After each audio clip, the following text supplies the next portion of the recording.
Meghan Markle embarked on a journey to Europe last night, filled with excitement to join her husband at the Invictus Games in Germany. However, despite touching down in London today, her stay in the UK will be brief, as exclusively revealed by Mail Online. The Duchess of Sussex boarded a plane in Los Angeles bound for Heathrow, accompanied by a single bodyguard who helped with her luggage. This marks her first transatlantic trip since attending the Queen's funeral last September, and her timing couldn't be better, as she'll be with Harry to celebrate his 39th birthday this Friday. Meanwhile, in Dusseldorf, Prince Harry was actively participating in the Invictus Games. He made a surprise appearance at a marquee where competitors mingled. Accompanied by his bodyguard, he graciously entered the Team Respect tent, where he even took off his sunglasses when introduced to a senior member of the German military. Within the Team Respect area, competitors can unwind away from the events, and Harry engaged with volunteers at stands where Invictus Games souvenirs were on offer. The marquee was run by the Bundeswehr, the German military which organized the games, and a crowd of eager German soldiers eagerly awaited Harry's arrival. However, some were disappointed not to see Meghan in attendance. The previous night, she left her children Archie and Lilibet at home and arrived at LAX in a white luxury BMW. Earlier in the day, she had been spotted driving her $140,000 black Range Rover to In-N-Out, a burger joint near their $14.6 million Montecito residence. Meghan arrived at the airport just before 6 p.m. local time, 2 a.m. UK time, donning $770 ivory Valentino mules, loose-fitting three-quarter-length trousers, a V-necked long-sleeve top, and oversized $500 Celine sunglasses atop her head, along with her signature hat. She carried a $2,650 Goyard tote bag, while her lone bodyguard was seen with a rucksack and a dark suit carrier, possibly containing one of Meghan's dresses. Meghan is scheduled to land in London this morning, but is not expected to stay long in the UK, where she lived with her husband for 3 years before their departure in January 2020. Later today, she is likely to catch a British Airways flight to Dusseldorf, where Harry is actively participating in every day of the Invictus Games, culminating on Saturday. Meghan will be taken directly to the 5-star Hyatt Hotel, where Harry is staying in the presidential suite. During her time in Dusseldorf, the Duchess will be lending her support to Harry and the athletes during various events and may even address the crowd at the closing ceremony when Harry delivers his big speech. Interestingly, her absence from the start of the event has been suggested to benefit Harry's public image.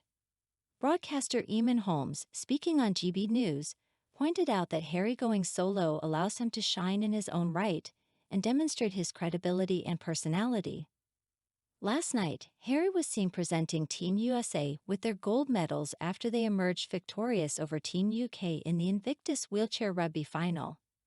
He shared a touching moment, kissing Team USA's Davy Martinez on the head, and sat in the front row alongside Royal Marine veteran Mark Ormrod, whom Harry has previously described as Britain's answer to Superman.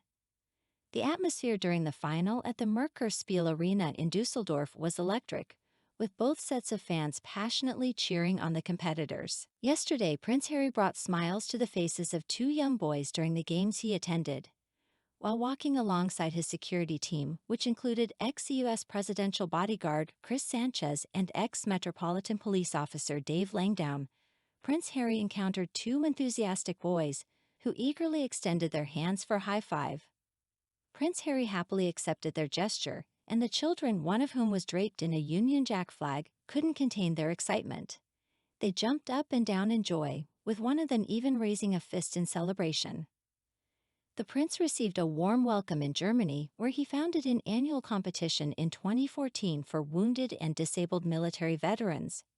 Harry, who is 5th in line to the throne, took the time to pose for photos with competitors and enthusiastically joined in with the crowd's chants. Prince Harry was cheered on by the audience as he took his seat in the grandstand at the Merkur Spiel Arena. During a 200-meter race, he could be seen cupping his hands to his mouth to cheer along with the spectators. He sat next to Yulia Laputina, Ukraine's Minister of Veterans Affairs, who wore a green military uniform and draped her country's flag over her shoulders. Harry expressed his intention to attend as many events as possible during the week-long competition. At the wheelchair basketball event, he was joined by various dignitaries, including NASA Administrator Bill Nelson. Harry's wife, Meghan, is expected to meet some of the children attending the event when she arrives later in the week. The couple will be staying in the presidential suite at a waterfront hotel to celebrate Harry's 39th birthday on Friday. This year's competition is scheduled to run until Saturday, featuring a total of 550 sick, wounded, and injured former and current military personnel from 21 countries participating in 10 team and individual sports. Team UK, led by Royal Navy submarine officer Lieutenant Commander James Rogers, has received support from the Royal British Legion in partnership with the Ministry of Defence. Prince Harry shared that Meghan will be supporting Nigeria at the Games this year, given her Nigerian heritage. While the Sussexes don't play favourites, this discovery is likely to make their friendly competition a bit more intense. In addition to his participation in the Games, Prince Harry engaged in a penalty shootout on German TV, where he unfortunately failed to score a goal. The Duke took part in the challenge on the ZDF TV channel alongside German Defense Minister Boris Pistorius and 2 athletes from the Invictus Games. Dear friend, if you like everything new about the royal family and don't want to miss all the novelties, subscribe to our channel and like it. By doing so, you take part in our development. We work for you.